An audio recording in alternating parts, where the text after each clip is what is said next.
Hi, you are watching SightsIn Plus, and this is Romesh Srivastava. Please do subscribe the channel for the HR news, for HR updates, and conversation with the top most CHROs, thought leaders, and business heads. Today, we are going to discuss challenges in engaging the judges. And joining us, Dr. Jayant Kumar, Chief Human Resource Officer at Adani Group for the Realty business, and Ms. Irani Srivastava, who is the Chief Human Resource Officer at Signify India, formerly known as Philips Lighting. Welcome, Jayant and Irani, both of you, to SightsIn Plus. Thank you. Thank you, Ramesh. Recently, a report is released by the intelligent.com in US, and if I just try to share with you a couple of findings of this report. So, the very first point is that 1 out of 6 companies in US don't want to hire the Gen Zs. The reasons are 55% employers believe that Gen Zs are easily offended. 45% employers believe that the Gen Zs are unable to handle the feedback. 44% employers believe that they have lack of preparedness. 45% employers believe that there is a lack of motivation and initiative. 40% employers believe that they have the poor work ethics. 40% employers believe lack of professionalism, and 65% employers believe sense of entitlement. Very first, I would like to know your first comment on this report. I have not seen the report, and obviously, I don't know what is the kind of basket that they have chosen, which sector, and what were the actual questions, and what has elicited this kind of report. But looks like that 40% of the population, as opposed to the other 60, for some reason didn't have very good experience in engaging with the Gen Z. And obviously, all the numbers are revolving around 40 plus or minus a few percentage points. Nevertheless, my response is that this is a different generation, no doubt about it. There are certain nuances which are different. But directly looking at it from a generation which is so different that their assimilation in the workforce is very difficult and we need to do something extraordinary, that doesn't appeal to me. I think every generation, when it comes, then it brings its own individuality. The certain specific things are there. If you trace last 4 or 5 generations, always we have seen that those shifts take place. Our job is to create those kind of environment, those kind of enabling factors in which they get included, and then that is how the continuity is maintained. Obviously, this data which you just shared with us is not one-off. There have been other studies where similar kind of findings have been reported. But at the same time, most of us have been putting best of our mind and efforts to ensure that these people feel comfort. Whatever individuality that they bring here at the workplace, that is respected by the incumbents here. And they also, over a period of time, understand that why certain things are the way they are and how do they adapt to it. So it's a blend of both the existing and the new that will continue to create value. That would be my preliminary response to that survey. Right. Irani, what is your take on this? How do you see this generation is different from the previous generation? And how do you see that they lack the professionalism or soft skills? What is your take on this? I completely resonate with what Dr. Jayant Kumar said, but I have a slightly different addition to it. I know the reality of our demographics, especially in India, and I haven't seen the report as well, whether it's a global report or a report more specific to India. But if I were to just look at India, we are a very young country, and we continue to evolve as one of the youngest countries in the world. And what I mean by that is if you are getting younger as a country, your customer base is also getting younger by the day, right? Your demographics is also a representation of your customers. And to not have the right representation of the demographics outside of the organization seems a little unreal to me. It's a reality. Yeah, so we have to accept the reality that the workforce demographics is becoming younger. And I completely agree that with Dr. Jain to say that every generation has a shadow, or I think it's I completely believe in this theory of evolution. What we brought to the table was a plus to what our parents had. Keep aside whether it was something that was liked by our parents' generation or not. They found us a little more indisciplined than what they were, right? They used to join one organization and retire from that organization, right? Our generation doesn't do that. We don't join one organization. We still do, a few of us do, but even in our millennials more broadly, we start to we are comfortable with changing jobs. Right now is a generation after us which is asking us to provide them value and purpose in what they do. They want investment in their growth. Yeah, it is a little different mindset that's required. The cultural context is the same. You don't need to change the cultural context or the grain of the organization. What you need to change is how you broaden your horizon of mindset from both sides, from them and from the organization, which has a demographic which is a little more experienced on the age side. And when you balance it out, I think I think an organization can really reap the benefits of what this generation brings to the table. Personally, I find an amalgamation of both very rich. There is a lot to learn on both sides. Yeah, right. As you both said, that every generation has something different to offer. And if we see the report, so definitely there are many cons it is talking about. It is talking about many negative points. But if you look at the other side of the coin, so what are the pros with this generation? What are the good things with the generation, which it is contributing to the organization at the workplace? So I find the Gen Zs uh, very inquisitive. Yeah. And I find that very appealing. So they want flexibility, but the flexibility is not in terms of be flexible for me, but allow me the flexibility to try new things, allow me the flexibility to be able to learn, and allow me to add value to what adds value to business. So if you were to tell them that do this and this is what I want out of you, they would not be satisfied. They would like to understand what is the outcome of their role that adds value to the bigger organization. What I mean by that is I have always seen them resonate or join organizations where there's a purpose that appeals to them. It could be intrinsic to them to say, okay, I want to join this company because this resonates, but I see them questioning that far more than the earlier generation. What is this organization doing? How is it adding value to the ecosystem that I live in? What is the organization doing? So that one bit of understanding what the organization stands for more broadly, they question. Two is they question, how will the organization invest in me? How will you invest in me to be able to give me experiences that grow me as an individual? It is an uncomfortable question sometimes for us to answer because we're not always prepared to answer this all the time. But it is a question that we need to prepare to answer. And I call that a positive learning agility that I see, if I can use the word, in this generation. They want to learn, but with that comes their, on the other side, I would say sometimes in certain industries, they come with a little more higher risk taking ability. Whether that industry can allow that risk taking ability is something that needs to be kind of cushioned. But within that, I really, if you give them the guardrails and you give them the flexibility and you give them the power of thinking, I think they reap results. It is not something, they're not very good at top down. They're not very good at taking directions without understanding the impact. I find that quite enriching. I also think, they are quite vocal about what their point of view is. And I think that is to the thing about which I value a lot, which is about inclusion. So they don't wait and they're not scared of hierarchy. They will point out their opinions, and that I think makes organizations really value inclusion and diversity in the realist sense. We can talk a lot about it, but I think this generation is really teaching us to practice that. And that's what I like. Yeah, absolutely, Irani. I love the 2 points. One, that is risk-taking ability with this generation, and this generation is vocal.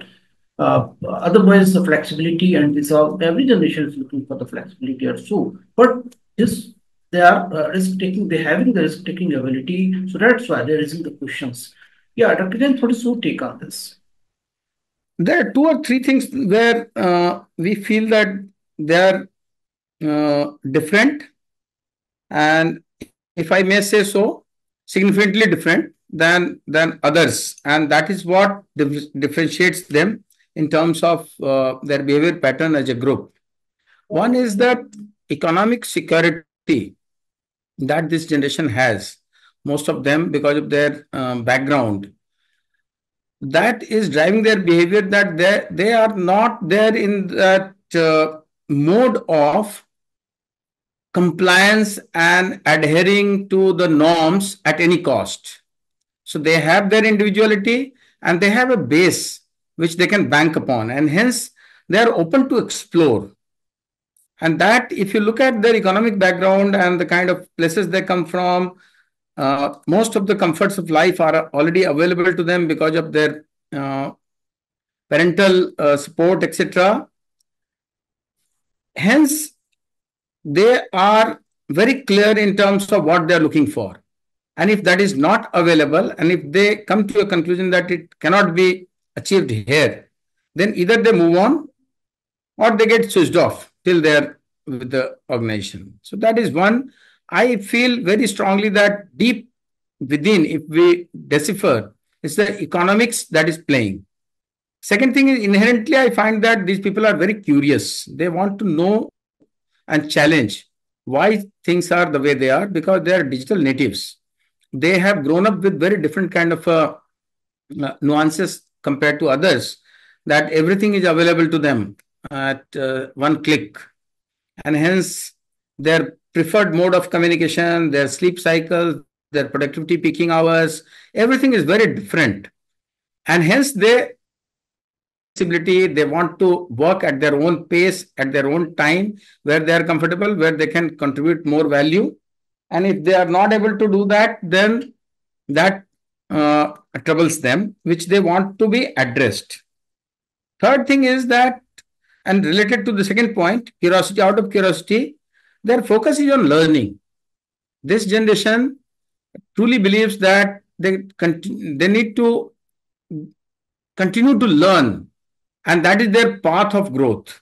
If there is a job which is not providing them learning, then they are very uncomfortable.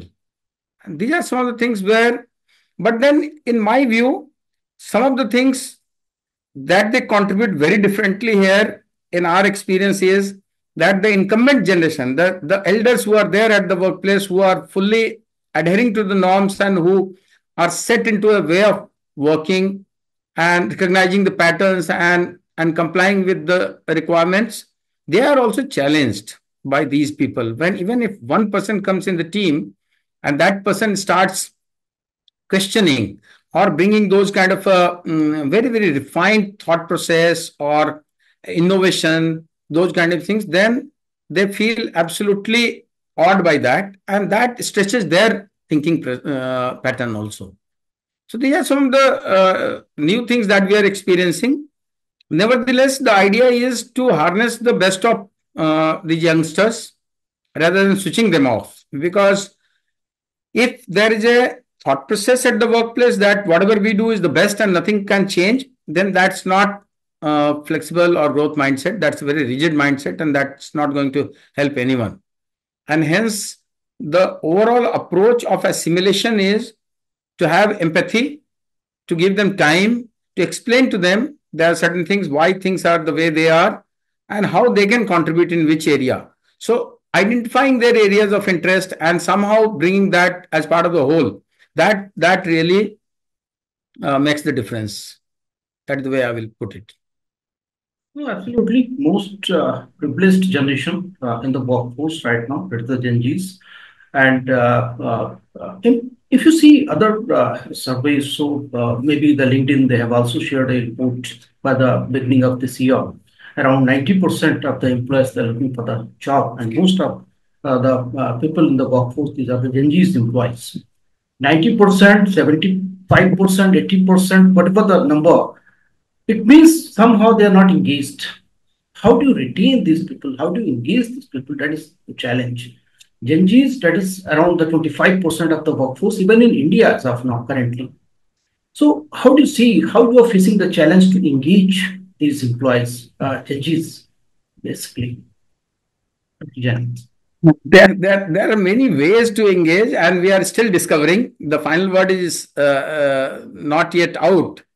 But one of the things that has worked in my personal experience, and also believed by many of the people, contemporary people, is if we are able to give them those assignments where their intellect is challenged, where their abilities are challenged, and they feel that this is something which is difficult enough for them to cross over, and bringing a solution, bringing a whatever, whether it is product development or marketing or brand or any aspect. If that kind of assignment is available, then they get engaged. That's a sure shot formula in our experience. Apart from that, uh, a very rigid work schedule or a very rigid kind of a work culture, both the things are resisted.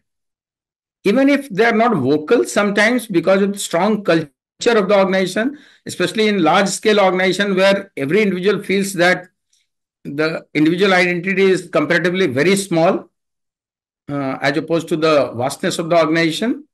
These youngsters also may not be very vocal, but inside, when you probe, when you engage one to one, when you give them that kind of a non threatening environment in which they open up and share their thoughts and feelings, then they come up.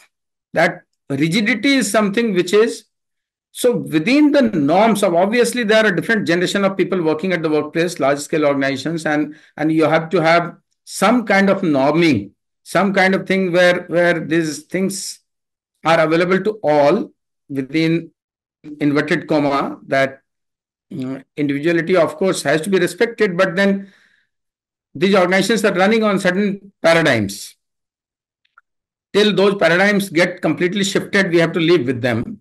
And hence, within these paradigms, whatever limited autonomy, flexibility, or um, addressing their needs is possible, we should provide. And that really gives them that still their individuality is not lost in the vastness of the organization. They want to retain their individuality because they are very confident people. Within them, inside them, they have no doubt about themselves that whether they know that they are good and they are going to get successful, irrespective of maybe because of various factors that is still a subject of research. And it's good that these people show such level of confidence at the workplace. I will not put across these traits the way it has been questioned in the survey, because personally I don't believe that that it is having any negativity around it. I don't really believe that. I think it's individual, a very new kind of behavior that is coming. We need to understand it better and we need to assimilate it within our ecosystem. No, absolutely. We can generalize this fact, whatever the report has mentioned here. We cannot, maybe with the individual, but not in general, we cannot say like this. But Irani, how do you see, is engaging the changes is really a challenge? How do you retain, how do you engage these people? I'll just build upon what Dr. Jayant mentioned. He mentioned about curiosity and how you need to invest and challenge them and their intellect. I think one is, how are you giving them meaningful work that they think they're adding value to and are feeling intellectually invigorated to be doing it. Two is, I think, continuous investment. In their, uh, you know, in them to be able to learn and grow, and that is also necessary for us as organizations evolve, given the digital disruption outside and how the world is moving very fast. So they would like an investment in contemporizing them with the skills not just needed for today but also for tomorrow. So if we invest in, if one, provide them with the right opportunities, both not just innovative but also if they're doing routine opportunities, because now with the spurt of GCCs and shared services in India, there are a lot of youngsters who are working there. But if they kind of see that in their work they're being able to contribute meaningfully and getting the outcomes, and then they see that the organization is investing for them for tomorrow, then they will stay. If they feel that this is just a short term thing for them, like Dr. Jain said, a lot of times they will not speak about it, but they'll leave. And therefore, it is important for the organizations to satiate their curiosity. But one of the important things that I have seen in my experience is the role of a manager is becoming very, very important. It always was, but I think it is becoming more important now for the manager to be equipped to be able to handle these set of Gen Zs. Because the managerial style or situational leadership to be able to handle different situations with these guys is becoming very, very important. So not just providing them with an opportunity, but also investing in our managers to be able to handle these people, I think is extremely important for organizations to realize, and a lot of investment required, because they are the first touch point of these set of employees, right? While the ecosystem is there and leaders are there, the first touch point is always the manager. So how is a manager equipped to be able to manage the, if I can use the word, the flexibility that they're required? Because you also have to, like Dr. Jain said, keep a baseline, right? You can't do something very different from there for them and very different for someone else. So the equity has to be there. Yeah. So role of the manager. And the third thing that I feel is something that I feel these Gen Zs have to be kind of maneuvered to is bringing a little more resilience. And when I say resilience, I say ability to give feedback, and for them the ability to accept feedback. I think they're more data driven, and therefore the ability to absorb general feedback is low. This is my experience. You have to give them examples of how, and data backed feedback on what they need to improve. Because left alone to, these things you've done well, these not done well, I see them quite dismissive. So I think the resilience that is required is a development area that we also need to build in this community. All good, but they need to be able to be resilient to the organization's need. It can't always be their need. So I think one of the things that organizations need to do is bring in this whole thing about org over team, team over self, for them to also understand that, individualism, is good, but it also has to dovetail with the team and team with the organization. So that would be my view. But if you kind of bring managers and bring their environment where they're really being intellectually challenged and are invested in, I think they mostly stay. Add one more point to that, to simplify. Very beautifully put by Irani.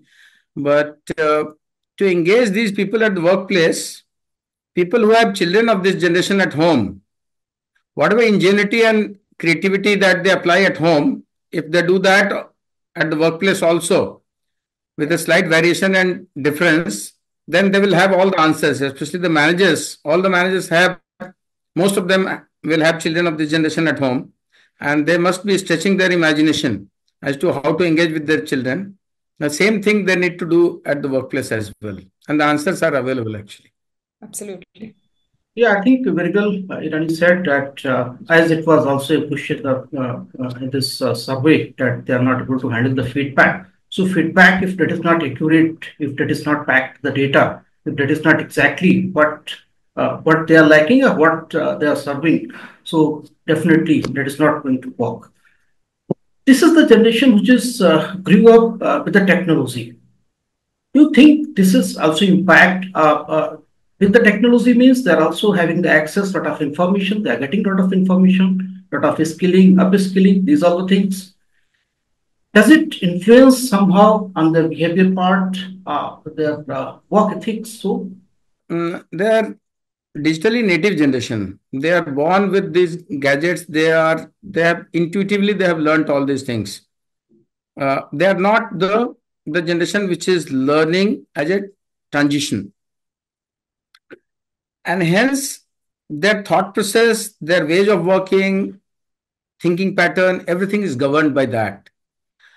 Also, fortunately, in India and rest of the world, the public services and transactions, everything has moved on digital platforms.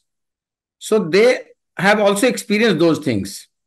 Whereas in some of the organizations, most of the organizations, rather, I will say, we are in the process of migrating from more of a physical organization to a digital organization, because our erstwhile business models were built over the physical models, and we had we had created the values creation model based on the norms of those days.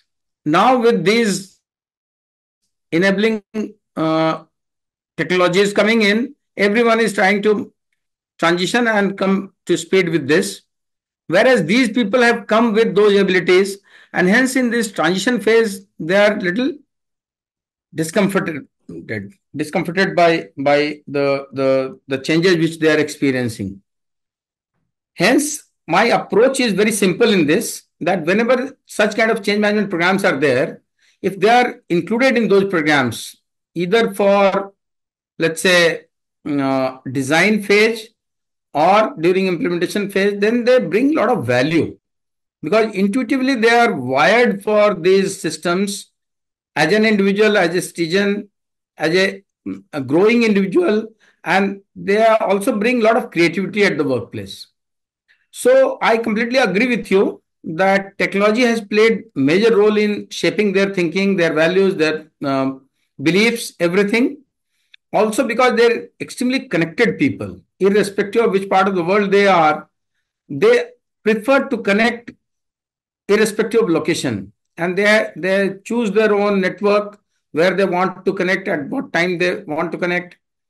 And because of all these things already available since beginning in their life, they expect the same kind of ease of working here also to create value at the workplace. It gives them a feeling that if they have all these things available, then they will be able to do more with their life.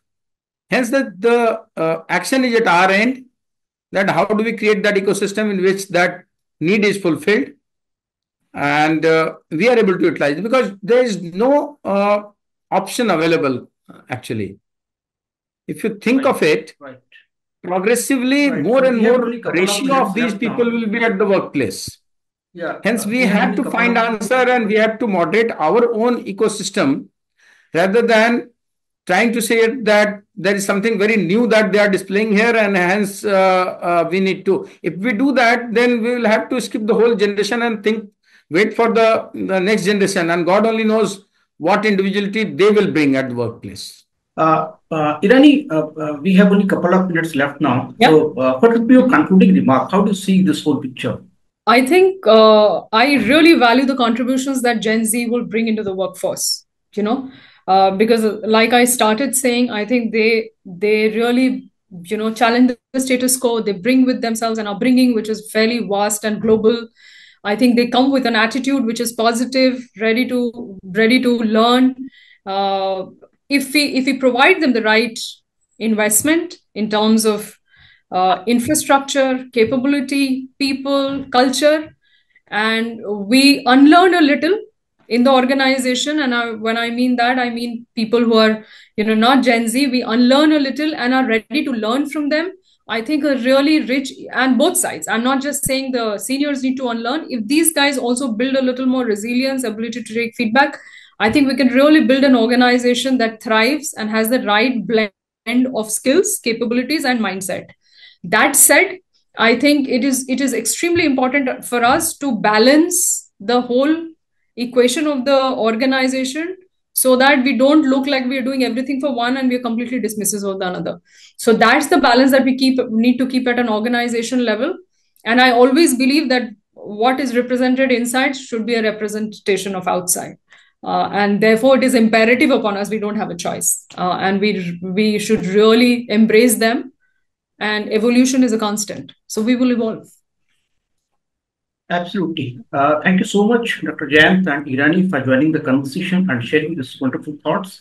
We cannot completely generalize these all the facts, but absolutely, there are certain very good points, and there are certain things which need to be improved with all the generations, and similarly with the generation Z. Thank you so much.